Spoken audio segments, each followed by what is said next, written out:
if you want to make a point, you You're look right, straight at the you're camera. I'd be like deer in the headlights.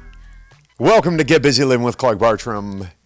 I am really excited. I say that every time I do an episode that I'm really excited, but I'm really excited to be here doing this with you. And I want to introduce you to someone today who is a very special person in my life. We became friends in the gym. I approached her one day and said, "Do you go to college here at Cal State San Marcos?" You're like, "No, I'm a mom of 2 kids." But anyway, Cathy and I created a relationship in the gym like I do with so many different people. But now she works with me in my company where we coach men over the age of 50 and we're doing great things.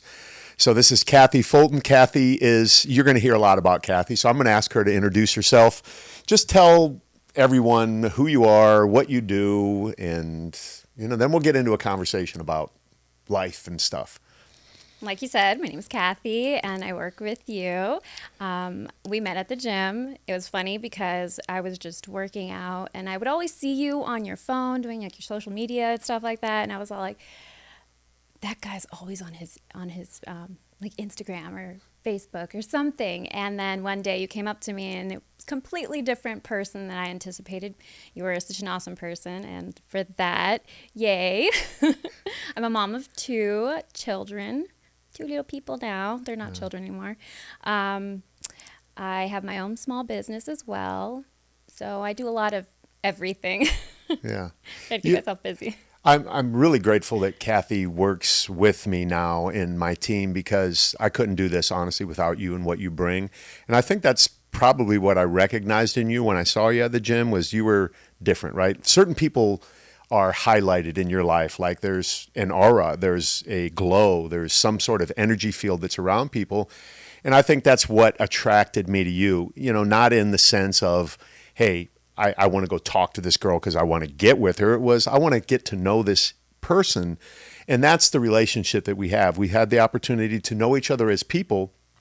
And I think there's a mutual appreciation in that area. And that's why we're working together. Absolutely. Yeah. So anyway, it's raining like crazy here. I know. Can't you tell? All right, my house flooded again. Oh, my gosh. Just got brand new floors. Oh, no. And the room flooded again. So Anita texted me. I'm at the gym. And she said the floor is water all in the garage, all in our brand new floor. But thankfully, it's not that particle board, so it's not gonna warp. Are you just going to be able to dry it out? Dry it out and then go back to normal living. So anyway, yeah, it's been raining like crazy here in Southern California. We're not used to that. No, not anymore. Yeah. No. So what I wanted to talk to you about today, and I just called Cathy at the last minute. We were having a team meeting, and I thought, you know what? Why not have somebody in this chair? I don't want an empty chair.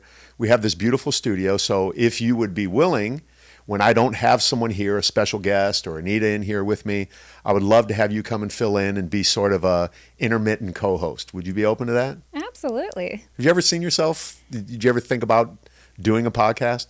I mean, everyone fantasizes of doing a podcast, but actually doing it, no.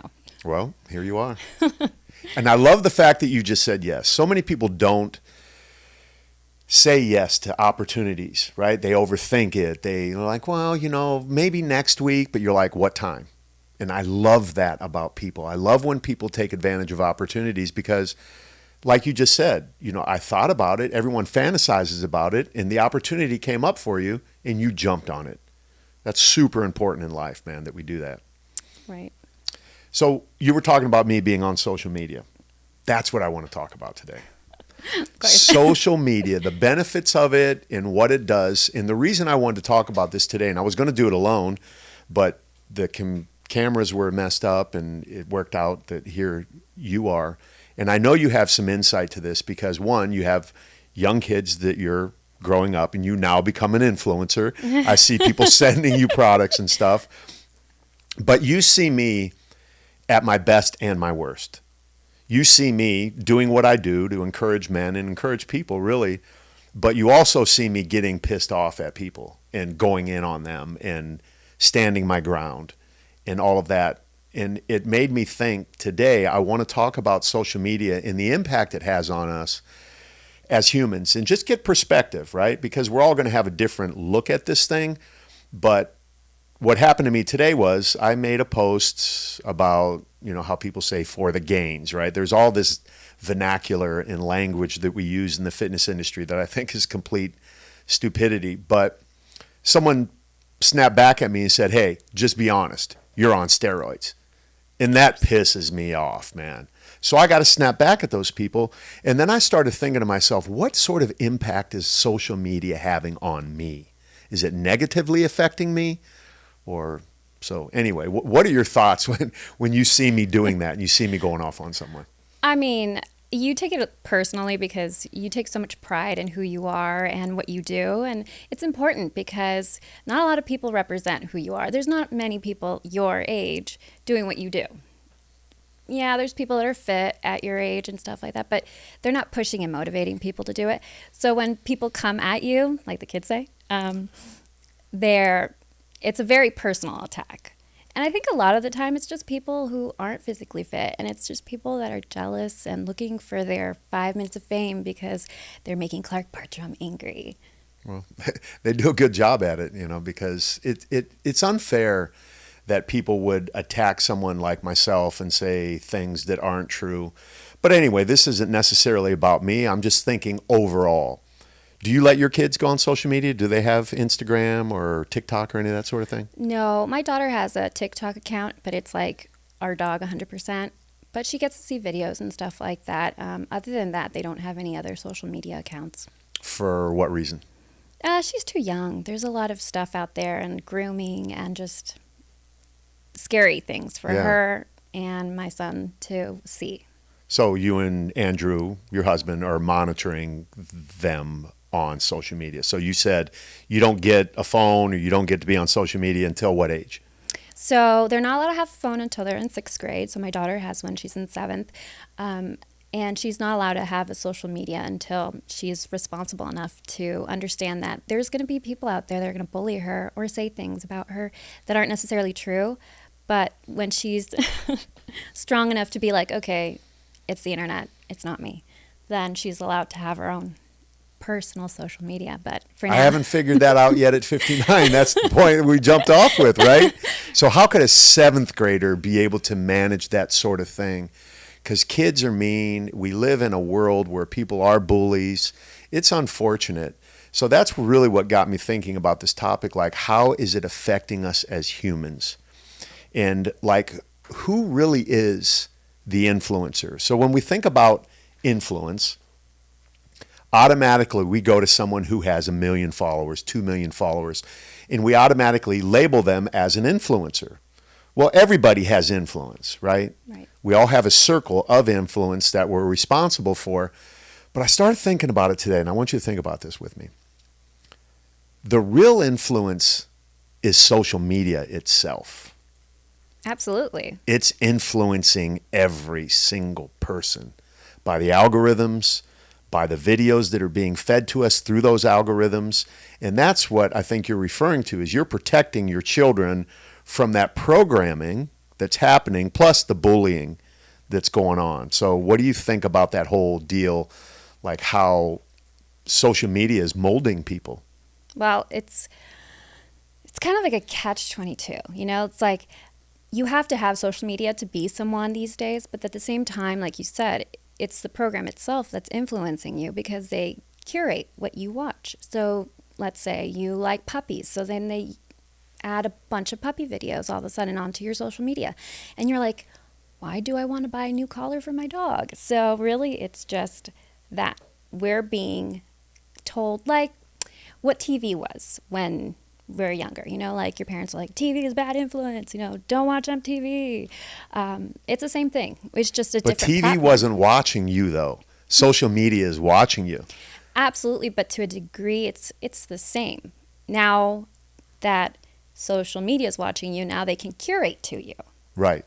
But when we watched TV when we were younger, they couldn't do that because it wasn't seeing your habits and your rituals and all the things that you're talking. Even right now, our phones, right, are listening to us and then figuring out through all of this data that they have. It's just a big data machine, what it is that they're going to serve up to us.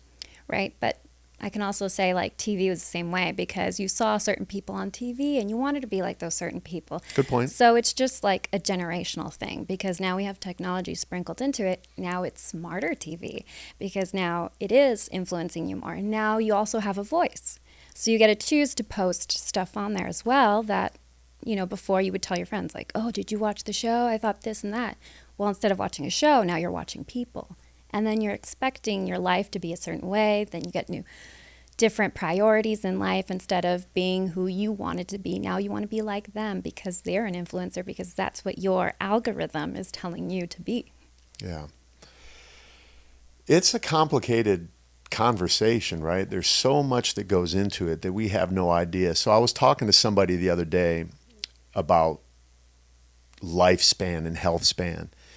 And they said that the person who is going to live to be 125 years old is already on this earth. We have the technology, we have the science to extend somebody's life to 125 years old or 150 years old even, and they're currently on the planet today. And that got me thinking about social media. Do you remember the movie The Manchurian Candidate, where they pre-programmed somebody basically? It was a vice president, right, Jim? The Manchurian Candidate was the vice president in the country. But anyway, it was somebody that they were influencing to control. Right. So with social media, do you think there could be an experiment? And this is getting way out in left field, right? in kind of a conspiracy theory, but it could be true. With all of this programming that we talked about and feeding information to people, do you think there could possibly be someone on the planet today that they have chosen to feed information to their entire life and have them act a certain way and do certain things when they get older? I'm sure. I mean, a human only needs influence, and you teach them a certain way, and yeah, they can be groomed to be exactly who they want them to be. How crazy is that to think, though? You know what I mean? I mean, think about that. And just like as parents, we groom our kids. We teach them certain things based upon our understanding and what we think is right and wrong and what our belief system is to act a certain way when they get older. Right. Somebody else now has that control. Because you said there are people use the word grooming, right? Mm-hmm. In a different sense.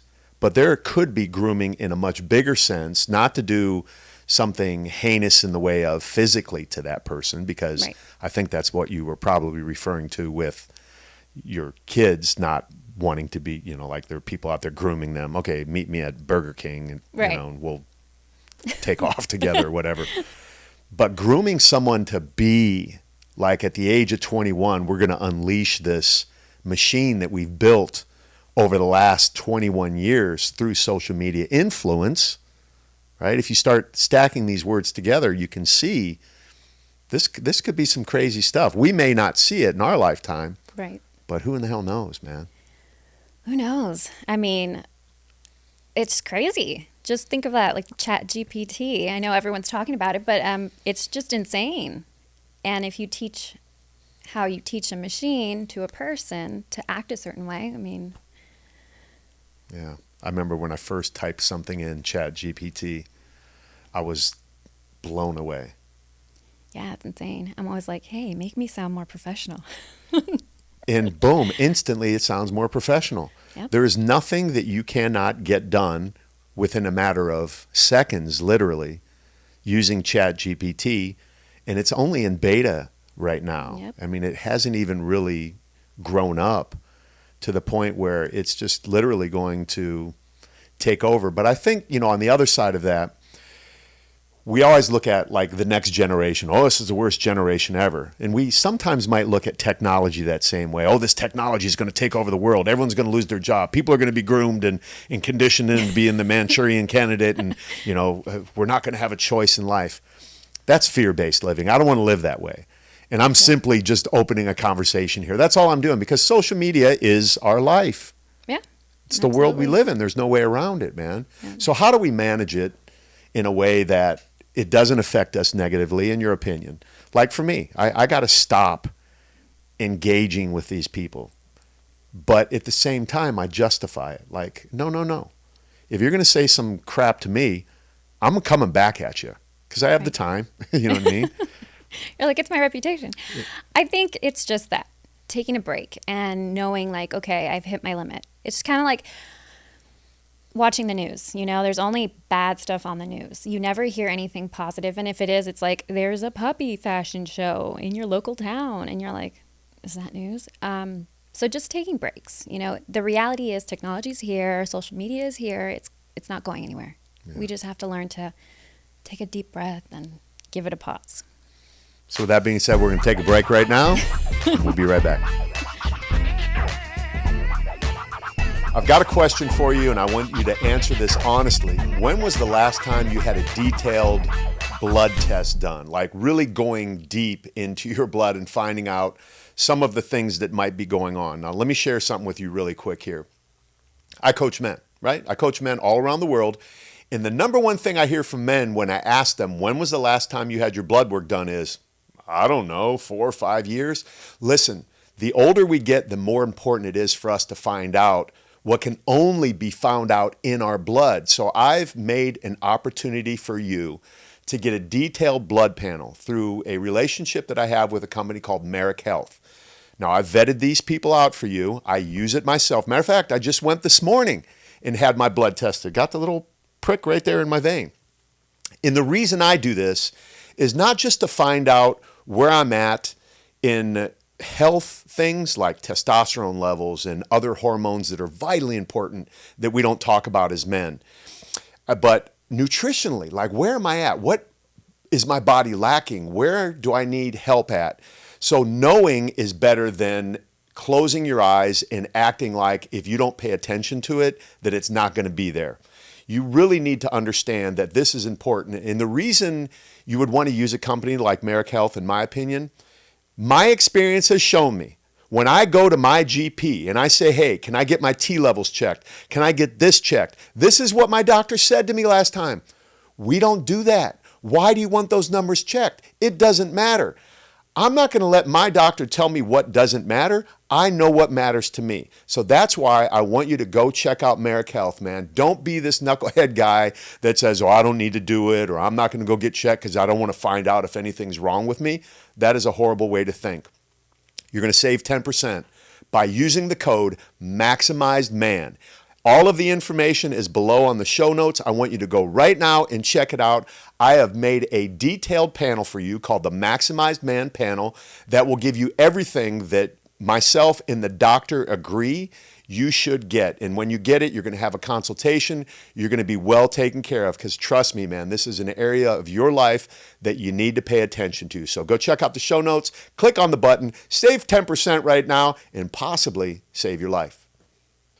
The number one thing I think that has helped me stay lean at 59 years old is being prepared with my food. I always hear guys say, when I ask them the question, what did you eat today? Well, I had to run through a drive-through. I didn't have anything to eat. I travel a lot, so I don't get good food. Icon Meals has been the thing that has saved my life and so many of my friends when it comes to anything as far as having your meals prepped. They taste good, they show up fast, and you can save 10% right now by using the code Clark. Trust me, I want you to head over to iconmeals.com. Check out all of the beautiful menus. They have the bulk box. They have the lean box. They have the keto box. They have something for everybody. If you're a vegan, you could go on and custom order the food that you want. You can custom order the amount of protein, the amount of carbohydrates, custom make a box or have them send one for you. Once again, use the code Clark. Go to Icon Meals right now. Save 10% and get free shipping. All right, we're back. So social media, influence, all of these other things. You have recently jumped into the social media world. I have. What made you decide? I love your posts. I love what you're doing. You're just communicating with people. You're sharing your life. It's really cute. It's really fun to watch. But what made you decide to jump in on TikTok and My friend told me, she's all like, so many people share stories with you. She's all like, why don't you share it with us? Because every time we talk and she's going through something, she's all like, you always have a story for something. So she's all like, just put it online. You don't know who it's going to help. You don't know whose day you're going to make different. So just do it. So I was like, okay. After like a week of like, oh my gosh, I'm not going to look good. I don't sound great. I don't have any professional experience. But then I was like, you know what? If it helps one person, that's all I need. That's the goal with any influencer, right? It should be to have a positive effect on somebody's life and not be judgmental of yourself on the outcome. Like, oh, I only got 3 views. That's part of the problem with social media is we base our worth on the amount of views and the amount of comments. And if someone's mean to us, we don't think so highly of ourselves. Or if we get a lot of likes, we think too highly of ourselves and we buy into the thing. But you're great. I mean, you walked in here, you sat right down, and typically 100% of the people will say, I'm so nervous. You just sat down and you went at it. So you're good at this, and I would encourage you to do more. You have the look, you have the ability to communicate, and stories sell. Stories are the key. The number one thing we do in business is tell stories. Right. So what is one of the stories that you think might encourage someone? Anything come off the top of your head that I've heard some that I think are pretty interesting, parents at school and different things that you've encountered. I think the one story that really like turned it around for me was I have a TikTok on this. I was at a GameStop just minding my own business, and there was a long line, and there was a gentleman behind me, and he was just like, hun and hun, and I was like, oh my gosh, I know, we're all in line. There's only one person. This is how GameStop works. And I just turn around, I try to make conversation. He just blew me off, and then like after a couple minutes, he turns around, or he like taps me, and he goes, I'm sorry, I just had a really bad day. I'm like, oh, I'm sorry to hear that. And I just turn back around, and he just taps me again, and he just goes into it. He was going through like a life crisis where he met someone online, and he was being catfished, and he was like at the end of his rope. He'd lost his wife, he'd lost his dogs, he didn't have a reason to live. He met this girl online, and now she doesn't want to talk to him anymore, and he's like, I'm ready to just end it. And I was just like, jaw drop. And I'm like, what do I say?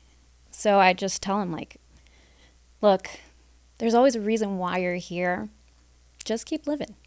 You don't know, It may not be today, it may not be tomorrow, but maybe a couple months down the line, you change someone's life. And then I just take off, right? Because I'm in a hurry all the time. But I hope he didn't do anything. But that's what really changed my perspective on a lot of things, because I'm like, you never know. I'm here judging him like, oh, he's being a Karen. And then he's just like, I'm about to end my life. Man. So I'm like, okay, take a step back. Be more patient with people. The only thing you did wrong in that exchange is you said just keep living instead of get busy living. I know. You need to go back and find that, man. Patent pending.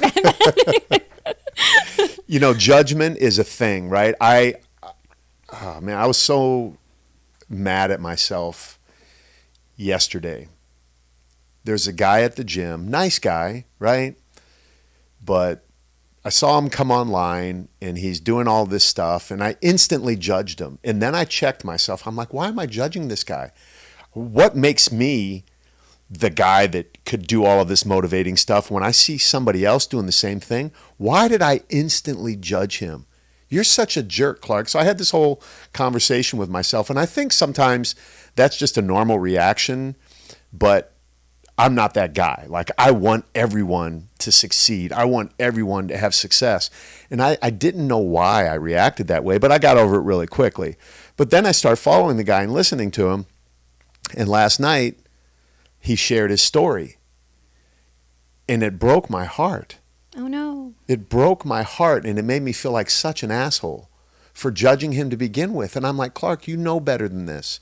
Why did you do that? I didn't do it intentionally. I just did it out of being a human, I guess, Yep. And just a person. But the point is, man, we can't judge anyone because you don't know what anyone is going through. The guy behind you in GameStop was ready to take his life because someone on social media groomed him because they saw him being being vulnerable because he just lost his wife. These are the targets. Yep. I am used oftentimes, and I can imagine you probably are as well. Maybe you don't know it yet, but people are taking your picture and pretending to be that girl interested in that guy to get his money and all of the other things because he's in a vulnerable state. Yep. And if we would take the time, like you did, to turn around and say, hi, how you doing? Regardless of what the outcome is, we can't have judgment on it. No different than when I do a post on social media, whether I get likes or not. So that's the whole concept behind this show, Get Busy Livin', is really to shed light from perspective, unique perspectives that we have on life. And hopefully while you're on the treadmill watching and listening, that you might pull something away from this going, yeah, that girl is right. I should say hi to somebody behind me. And that's not hard. It's not. And a lot of people don't do it, but you hit that little heart when you're liking someone's video on social media and you don't know them. So why not be a little human and just say hi? I mean, I can tell you another little quick story. Yeah. I was selling Girl Scout cookies with my daughter in front of Ralph's, and I was like, your best selling point is just saying hi to people and how are you doing? And so the girls are saying hi, and they're like, why don't people say hi back? And I'm like, well, you never know why someone's in a mood, but the fact that you did it could change someone else's day. So just being human to each other. It's so simple, right? And it's so basic, and it is so often overlooked. That's the thing, because it's so basic and so simple, but we never ever know, man. And that's one thing in the program that we run with the guys in our WhatsApp group. I make it a point that they know my expectation for them as one of my coaching clients is, if any man says anything in that WhatsApp group, you have to respond. It takes 2 seconds to put a thumbs up, a heart, a peace sign, or just do a voice memo saying, hey, Rob, great job on going and getting your cardio done today. Right. Because maybe that guy never did cardio before, and maybe he was a guy who never had any friends before. And then he comes into this group and it only reaffirms he's not a friend guy because nobody responded again in this group that I paid money to be in. Right. I don't want to add to anyone's feelings of inadequacy ever. I always want to build these men up. And that's what this whole program is about. So what has your experience been so far in working with me in the program and what we're doing? I think it's great. I think, we have a type of guy who is looking to change his life and taking that first step, even if they're a little lost at first. But, I mean, you've seen Rob and Perry, and they're like completely different people. I mean, when I had my personal physical transformation, from being what I call a frumpy mom to not so frumpy, it changes your personality. It makes you more open, and for me, it makes you more open. And these guys do the same thing. They're like blossoming again. They used to be athletes, but then they got busy living. And then now it's their time to take it back. So I think it's really awesome. I've had a great time. All the guys are super nice, and they do really support each other. And I love seeing it. They're always like, wow, you did a great job. Like, you're getting after it. And it's refreshing to see a group of guys actually, getting along and cheering each other on. Yeah. So does that kind of give you, I know a lot of women are jaded by men because sometimes men can be stupid. Has your witnessing what you just said right there given you more hope for mankind again? Absolutely. I mean, I've never judged men one way or another. I think we all judge people to some degree. Let's just be honest now. Well, we're human. Yeah. So, yeah, there's been a handful of people that have been like, I just can't stand them. Right. But I just can't stand women the same way, So I'm pretty even on the playing field. But yeah, it definitely, they want to fix relationships. They want to better themselves. And that is like a little glimpse of hope and humanity. Yeah, it's neat to see that no matter what someone's age is, that if they choose to and they want to bad enough, they can change, because we've bought into these beliefs like, oh, you can't teach an old dog new tricks. He'll never change. He's stuck in his ways. All of these worn out sayings that we have that aren't true. They're not true at all, because we have the pleasure and the opportunity to wake up every single day and see men changing that narrative and living a life that's worth living, because they bought in to the program and the belief in what we've been able to create as a company culture that we have. And that's just super exciting for me. So let's go back to you and your kids again. So raising your kids, they're how old again? 13 and 11. 13 and 11. So you have a teenager and a soon-to-be teenager. What is it like in the home having a teenage daughter and a soon-to-be teenage boy? I'm super thankful that they both love each other so much, so they don't fight. Like growing up, I was like a cat and dog with my brothers, so I was just like fighting all the time. But they're like the best of friends, and it's been, a pleasure.